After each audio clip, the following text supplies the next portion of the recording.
So you understand that one of the downfalls of the exponential model is the fact that you have only, well, it never stops, right? So it keeps on going up, and then up, it goes up, and it goes up, and it goes up, and realistically, that's never going to happen, right? You can't have exponential growth forever because eventually you're going to run out of supplies or you're going to run out of something. And so one of the first corrections you could do to this is to do, let's say, like a logistic function where you essentially cap the amount of growth that you can have. So the logistic function essentially looks exponential up to a point, but after a while it says, no, no, no, no, there's actually a ceiling on how much this growth can continue, and it tails off eventually. And you'll see this happen in a lot of different cases. It happens with populations, and it happens with bacteria and infections and many other cases. Again, it's a combination of an exponential growth and a rational function, and you can think of those two as this function combining the best of both worlds as being a very rapid initial growth and also a tailing off at the very end. Okay, now I think this is where that video got cut off. Imagine that you're looking at the black curve right here, right? And you say, okay, well, this looks would you say that it generally looks exponential? Yeah, but it's slower. Okay, why would you say this looks exponential? What part of this graph or what aspects of this graph would you lead you to that decision? It keeps going. It never reaches zero. Okay, so it never reaches zero, one thing. Second thing? It keeps going. It keeps going, right? So it's the way it's rising, right, where it's a gradual rise at first, and then it's steeper and steeper and steeper. That might lead us to say, oh, this looks like exponential growth, okay? And so say we're modeling this, we might say, okay, well, this isn't actually exponential growth. Like in real life, we wouldn't expect it to be, like it would cap eventually, right? So say we start to fit it with logistic curves, and you may not be able to tell by this curve right here, but both the red and the blue dotted lines are both logistic curves. Now, I would ask you, if you were looking at just the snapshot in time, just the beginning of the exponential growth curve, right, that we were looking at, which of these two curves would you say fits better? The red or the blue? The red. Okay. Rami, why'd you say the red? Because it overlaps with the black. Okay. I'd say the blue, or I wouldn't know because I say the red overlaps it, but then the blue is like proportional at all times. Cool. So you could say, all right, that's a merit of the blue one, is that the blue one it. always underestimates, right? And so it's very consistent that way, right? The red one, it stays closer to the graph as we have it, but that means at one point then it's going to go past it, so it'll be inaccurate. Okay, good. And when we have a model, we might want to think about, okay, what do we want to predict? Do we want to basically draw conclusions based on what we have? In which case one of these graphs might be more useful. Or you might say, well, what happens in the future? What happens beyond this graph? In which case, well, we'd have to see what happens with both of these models. But you can see already that given this limited data that we have, given just the black curve, there's already some sort of discrepancy in how we might model this data and how close it might be. All right, so what I want to do now is I want to zoom out on this graph, and you guys will see more of the black line, and we'll see how these graphs kind of shape up. Remember, the blue and the red lines are logistic fits. Well, Mr. Malone, I have a question. Go ahead, Bobby. Okay, so in bio, we learned about like this too, as in like J-shaped and S-shaped curves. Oh. So I don't remember in the video if you called it that, but the exponential is the J-shaped, right? That's correct. And that's how, because so like it always like keeps going up. Mm-hmm. So for like this one, the blue and the red are both S-shaped curve. They're both logistic fits. But in the okay. All good?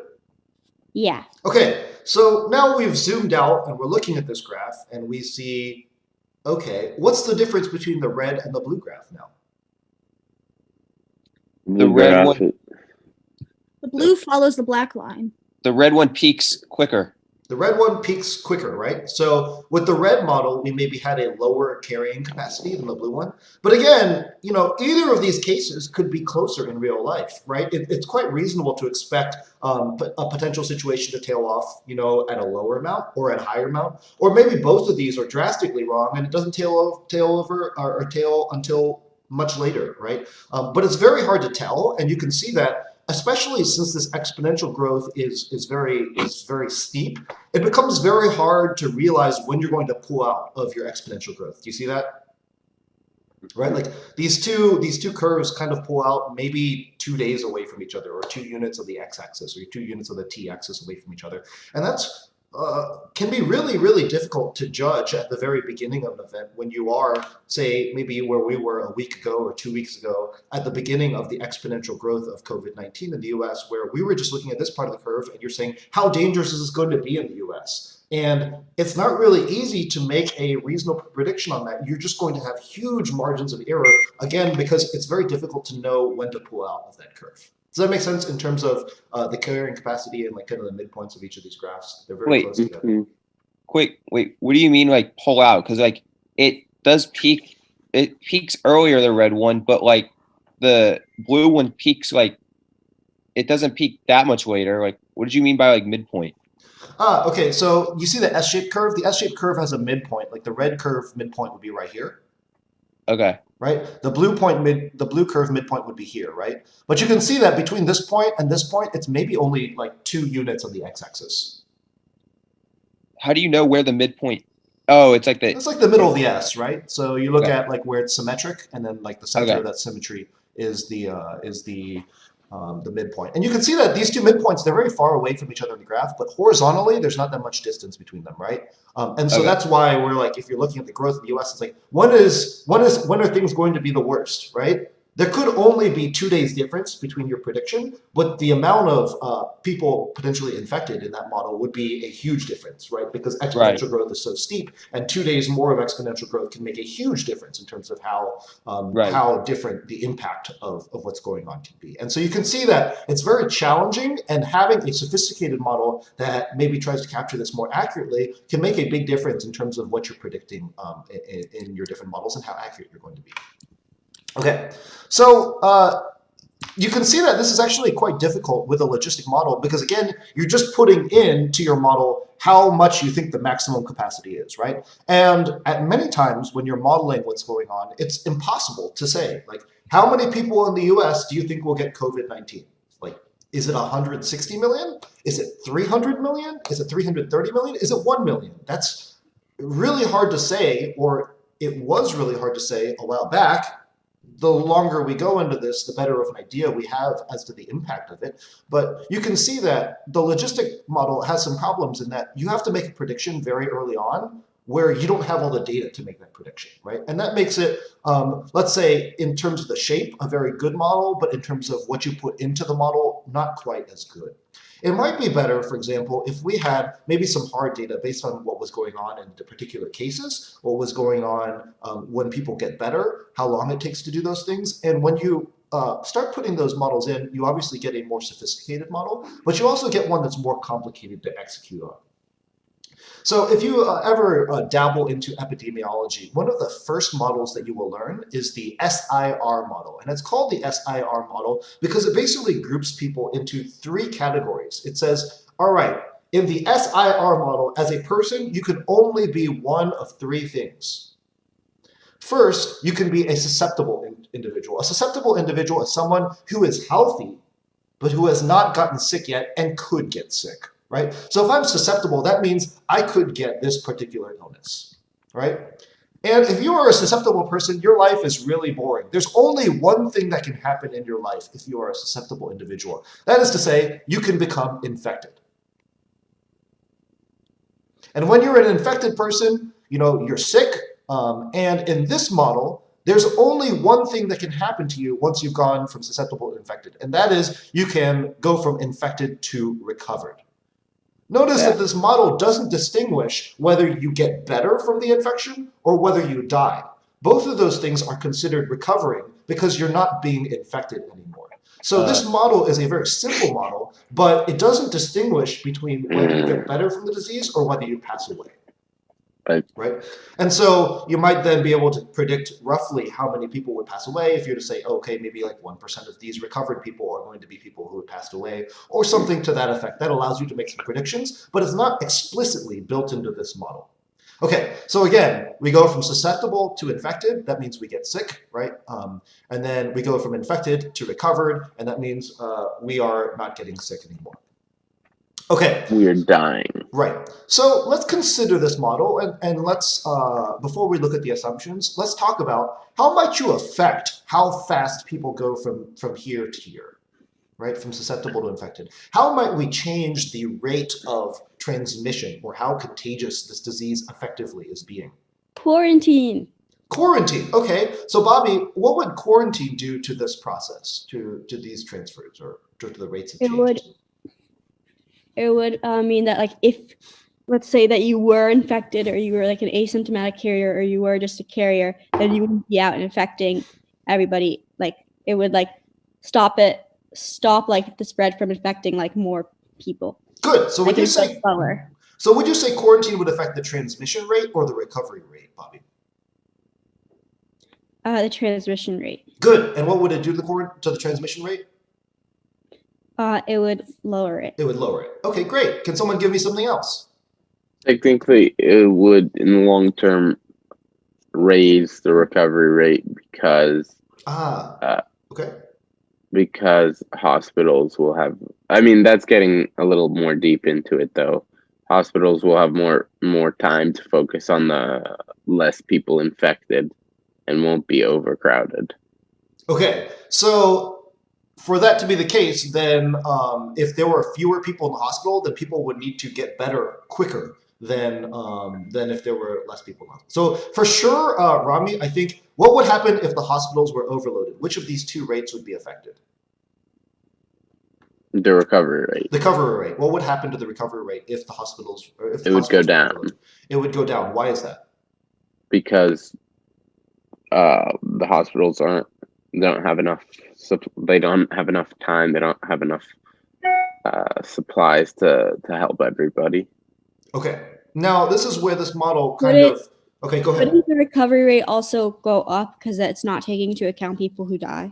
That's correct, right? And so now you can consider, this model actually doesn't distinguish between whether people were infected or recovered, how they get from here to here, right? So one way to think about it too is like, it's actually not so easy to make predictions on the recovery rate based on the hospital availability in this model, right? Because if people, like, that's a very good thing to point out, Bobby, because if people aren't getting better and are dying instead in the same amount of time, then technically that recovery rate hasn't changed, right?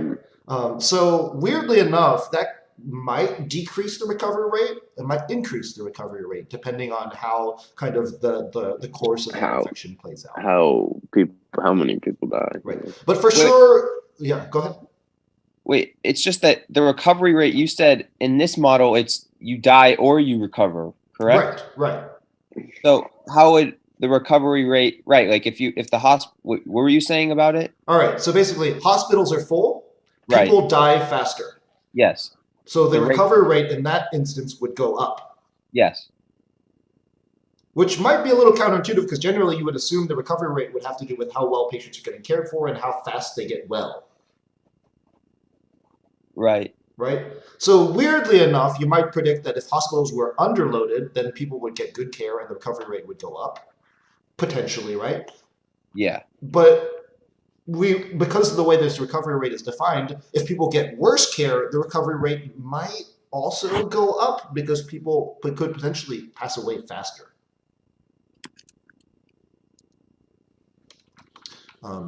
Okay. Because the recovery rate takes into account if you die also. That's correct. Okay. All right. So now we made some assumptions in this model. All right. What sort of assumptions are we making here? I've given you one. The population isn't changing here. There's not more people being born. We're not counting people dying because they're basically part of the recovered group. What else? We're assuming people aren't immune. We're assuming people aren't immune, right? There's no immune category in the population, which might look like a separate box over here. What else? The people who have already been infected and recovered, like they're not susceptible to it, maybe. Good, right? So with some things, like say the cold, would this work for the common cold? No. Not so well. Why? get it again. Right. So we might expect in a common cold, we might have to draw another arrow back into here, or maybe potentially back to susceptible, right? Depending on which batch of the cold you have. And then we might need a more sophisticated model for that, right? Another assumption we made is that you can only go from here to here, right? You know, maybe with some models, if you're asymptomatic, if maybe you're infected, you're sick, but you don't show it, it might be hard to track this number and to see if you're in this group or in this group or in this group, right? Could be really difficult to tell, right? So you can see that this is a simple model, helps capture a lot of the features of what goes on with a disease, but it's not perfect by any means. And you know, that's why we pay epidemiologists and mathematicians their money for their jobs, is because making these predictions is very tricky, and it involves taking into account all these nuanced things that we're experiencing right now in our everyday lives, and how does that affect it? And how would that affect this? And does that work with my model? Does that not work with my model? If it doesn't work with my model, how do I make a prediction to make it work? And so these things are really challenging, but they have tremendous implications in terms of how that affects our society overall. And that's the value in this model. Are there more intricate ones? Absolutely. You have another model expansion of this would be SEIR. So that's basically you have another group over here that's exposed, right? And you might imagine only some of those people that are exposed would get infected. Some of them might go back to susceptible, et cetera, et cetera. So there are tons of models, and you're welcome to take a look online. There's tons of videos being produced right now that are very high quality. I've linked you to a couple. There's one of them for homework that we'll look at. Okay, so now if we were to construct graphs for this model, we might say as mathematicians, what would these populations look like at the start? Say at the very start of an infection, 2 weeks ago when I came to COVID-19, 3 weeks ago. All right, are there a lot of susceptible people in the population at the very start of the infection? Yes, there's a lot. Pretty much everyone is susceptible because no one's gotten sick yet in this model, right? Okay, we might expect a very small amount of people to be infected. How would we predict the number of recovered people would be? If any of the infected died or are better. So Right, neither of that have happened. So zero. Zero. The recovery rate and the death rate. Okay, so, all right, let's just think about the amount of people we have right now, Jolie, and then we'll talk about how they're changing, right? So we have a lot of susceptible people because no one's gotten sick yet. We have a tiny amount of infected people that are the first people, the lucky ones to get sick first, unfortunately. And then you have the recovered people, and no one's recovered yet because no one's really gotten sick or run the whole course of infection. So there's no one in our recovered pile. So far, so good? Okay, now, so this is very good from a mathematical perspective. We definitely want to establish our initial conditions. The second thing we want to think about is how are these populations going to change? Your susceptible people, is that going to go up or go down? Down only. Okay, in our model, people can only go from susceptible to infected. So this number has to go down. We know the susceptible amount has to go down. What about the infected amount of people at the very start? Has to go up. Okay, so the infected numbers are going to go up. Why is that, Rami? Because no matter, you're just gonna get more people infected. There's so many people susceptible, right? And people, it's bound to happen where people, unless the virus completely stops, infected will go up. Good. So you're saying the infected depends both on the supply of how many people you have to get infected and how many people who are currently infected and potentially getting better? Correct. Very good. All right, so it's going to go up. Will it go up forever? No, it has to go up to come down. Okay, why is it got to come down eventually, Bobby? It's got to come down because people either got to get better or they're going to die. They can't be infected forever. There's also a limit of supply of how many people can get infected. Right. Eventually, we might imagine there might be no more or not enough people to be susceptible left, and more people are getting better than they're getting. So we might expect this population to go up and then to go down again. What about the recovered? Go up. The recovered population can only go up. Why is that? Because people are either going to die or they have to get better. It's the same reason the infection thingy has to go down. Very good. Good. This is excellent, guys. I really like the analysis that you guys are putting forward right now. Okay, so when we're doing our model, right, we established a simple situation right here, and then we said, let's look at the situation, let's look at the initial conditions. Let's look at how much stuff we have in each pile, and let's look at how those amounts are going to change. So far, so good? Okay, Yeah. Next, as mathematicians, we would do some calculus. And I'll explain to you guys from a non-calculus understanding perspective how we might think about how this works. We already talked about the changes, and we talked about the initial amounts of these things. Let's take a look at the susceptible people. We already said that susceptible people is going to go up or going to go down. Down. The susceptible people, the people who can only get infected, has got to go down. Okay, and which of these things is going to change how many people are getting infected? S, I, or R? I will change. If there's more infected people, they could potentially get more of us sick. Okay, what else?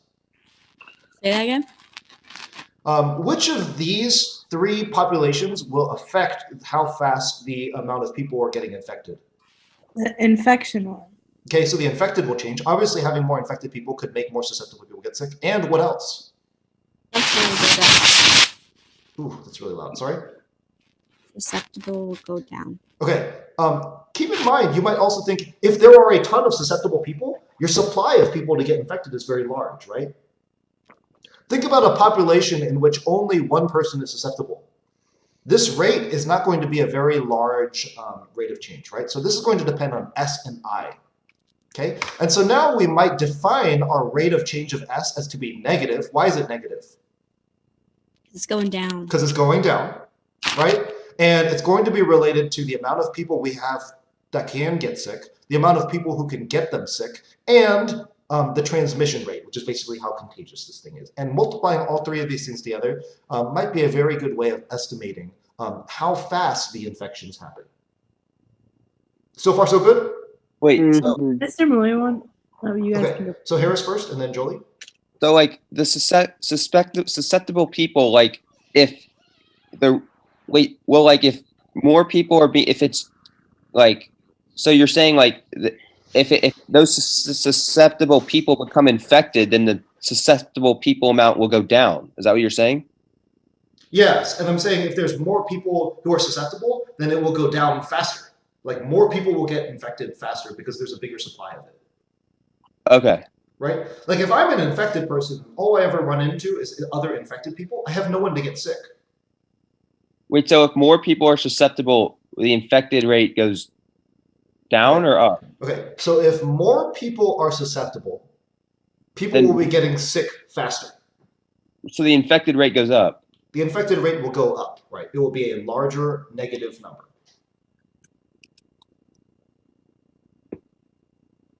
It will decrease our susceptible people quicker, right? Our infections will happen faster, essentially, is what we're thinking.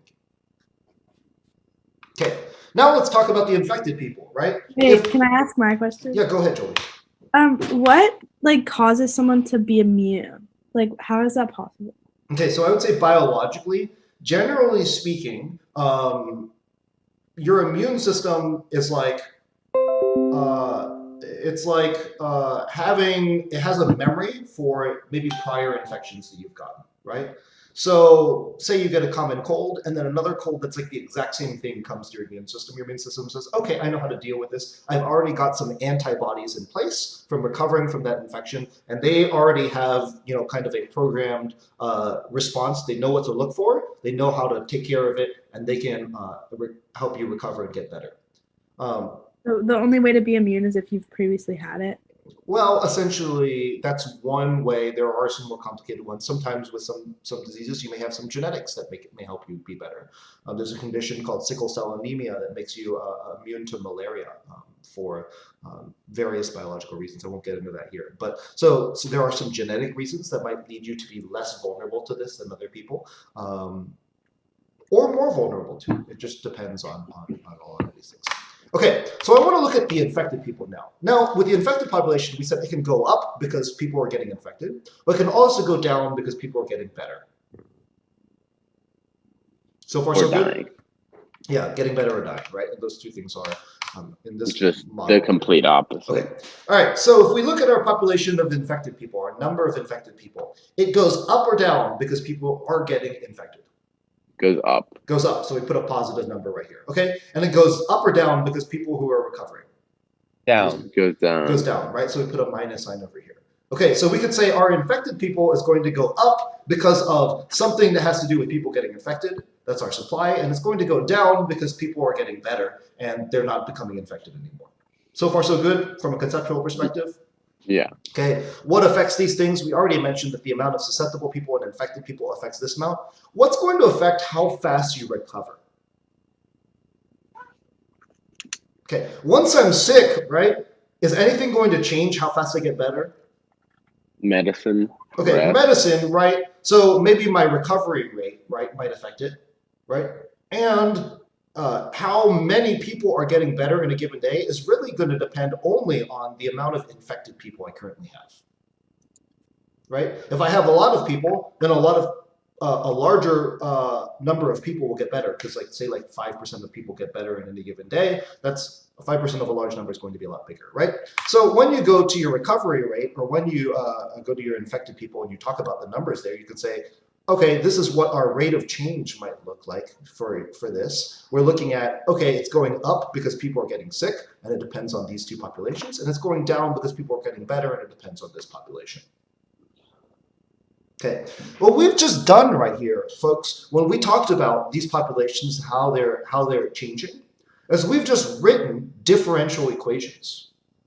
Differential equations basically being, how do we explain the change in a variable? And that's what we just did right here when we described the rate of change of infected people. And that's what we did right here when we described the rate of change of susceptible people. And we can do the same thing with the recovered population. You can take a look at this video. I'll send you guys the link afterwards. But this video goes into depth about how you might model these things with differential equations. Just to spare you guys the effort, I went ahead and did it in GeoGebra. So I modeled these differential equations. It actually it doesn't take as long as you think. You just type a bunch of stuff in. The guy shows you exactly what to type in.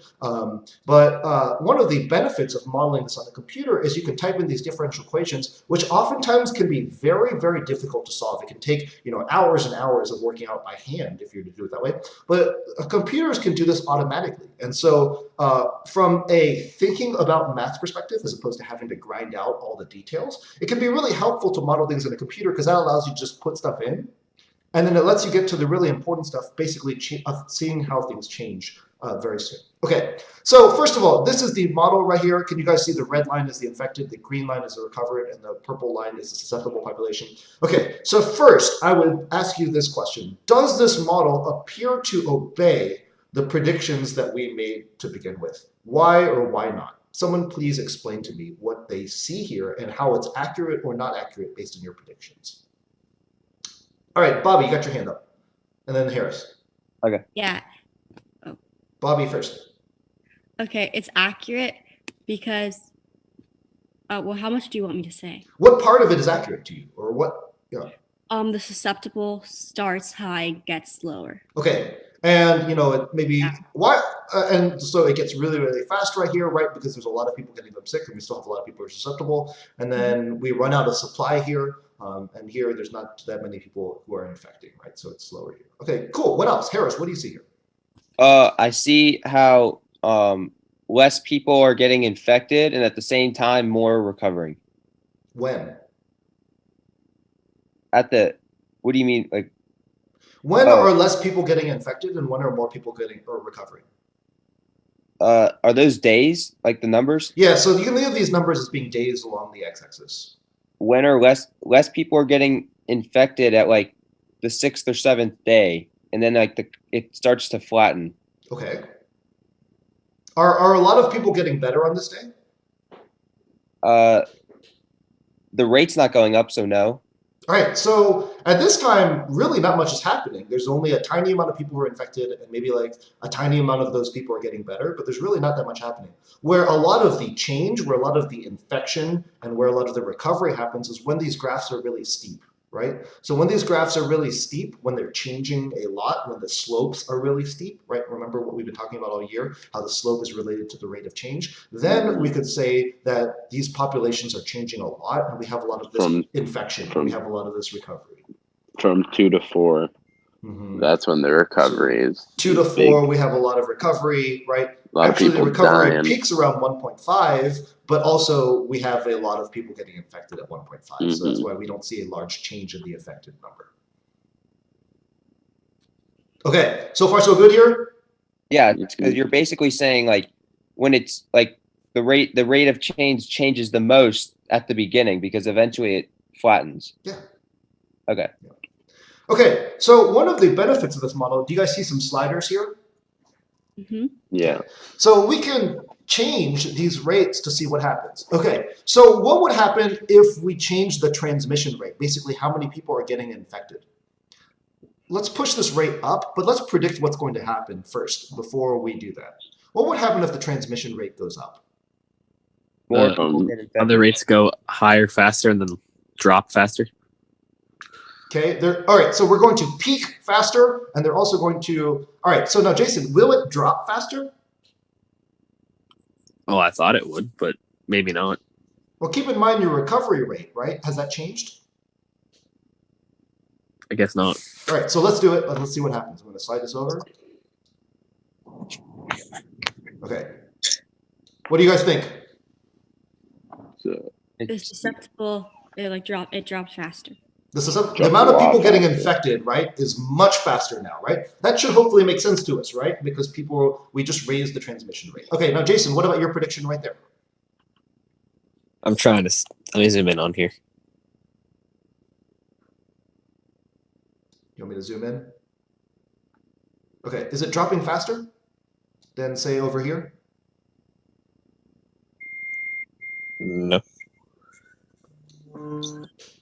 Not really. Not really all that much, right? Because we haven't changed the recovery rate. Okay, so now let's bring it back down. Let's change the recovery rate. What do you guys think is going to happen here?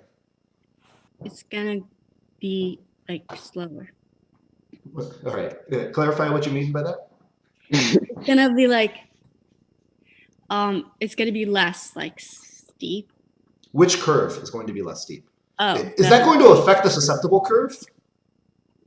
no, Not really all that much, right? Is it going to affect? not so much. Right. Yeah. What's it going to change? The infected curve, because as more people recover quicker, then less people will get infected quicker. Good. Okay. So all right, let's push this up and let's see what happens.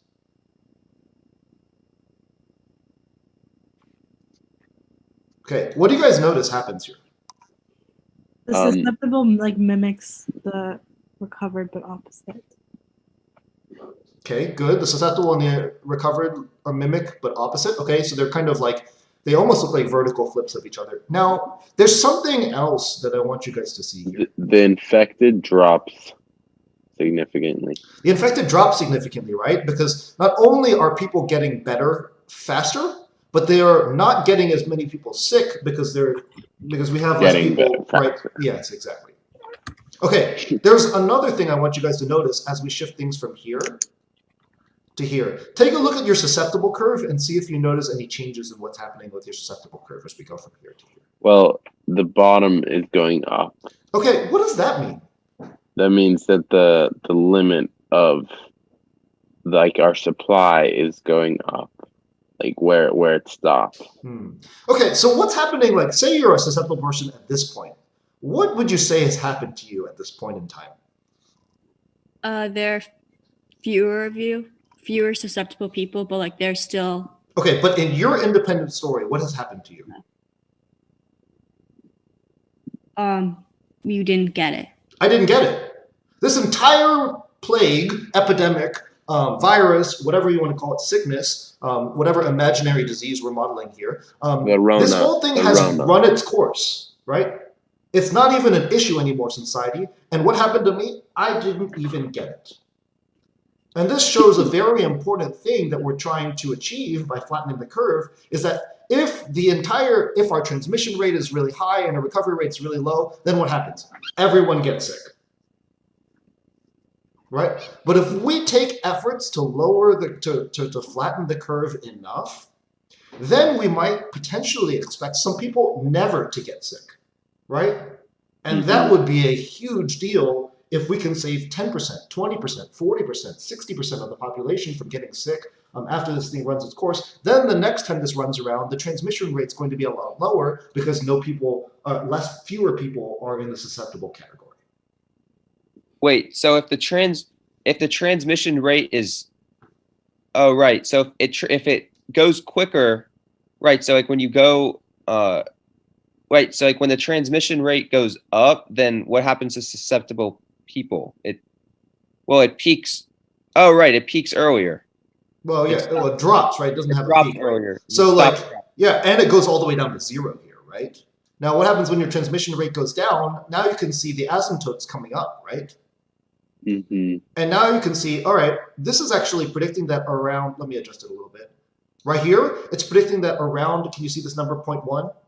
Yeah. This is suggesting that 10% of our population is never even getting sick, right? If we bring the transmission rate down and the recovery rate stays high, now you can see, oh, wow, in this case, only 30% of people 30% of people aren't even getting sick. And you can see the area under this curve is a lot smaller. There's fewer cases of people getting ill. And that is the big thing that we're pushing for, and that's why it's so important to flatten the curve. By flatten the curve, you mean to flatten the infected curve, right? That's correct. We're looking at the number of people getting infected. And that's why we have all these really crazy, very, very strict stay-at-home policies and why it benefits us to do that. Because if even just a couple people are going around, what happens to your transmission rate? It goes up. And that could have really, really drastic effects on how many people are getting sick. Mm-hmm. Overall, right? Like you're saying, oh, wow, these 10% of people who aren't getting sick, now suddenly that's down to 0%.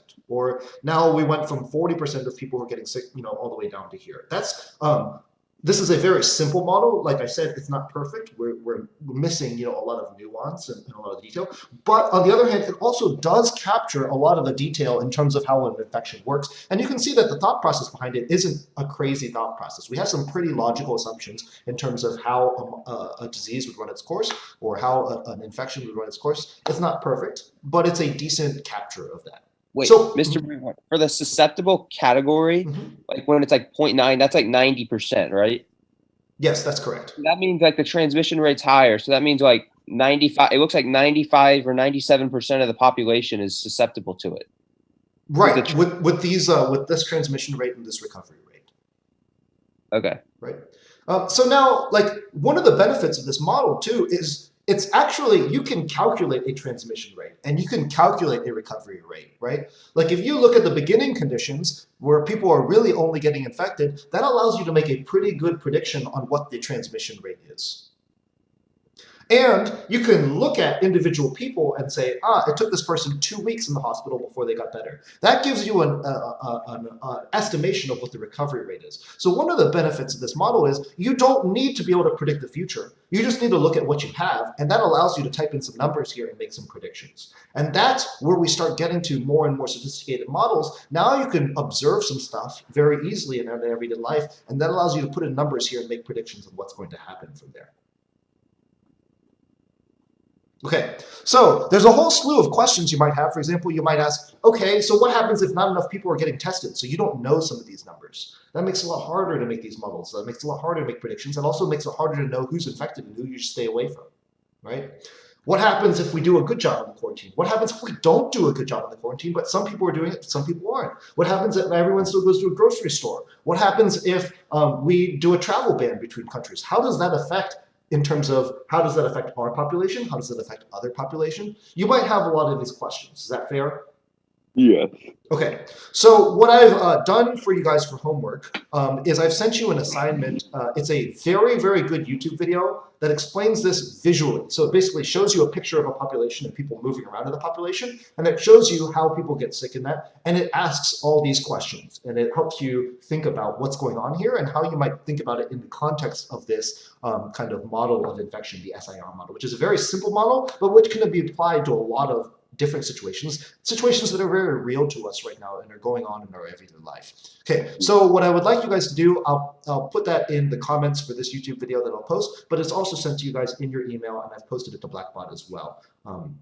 This is not something I'm expecting you guys to turn in, but I am expecting to have a discussion about this next class, where I'll put some questions forward, because honestly, it's kind of important to me that you understand this from my class, but it's really important to me that you should be able to answer these questions for yourselves when you're going about it in your everyday life and saying, should I go grocery shopping right now? What do I have to gain by going grocery shopping? What are the risks of going grocery shopping, right? So understanding the risks of that, it doesn't mean, that, oh, you're going to infect it and you're going to die. That's not really why I want to be doing this. It's to make sure that you're educated about this and you understand the risks that you're taking on by going through, all these different, new things and thinking about what's going on in the context of a viral infection that's kind of ravaging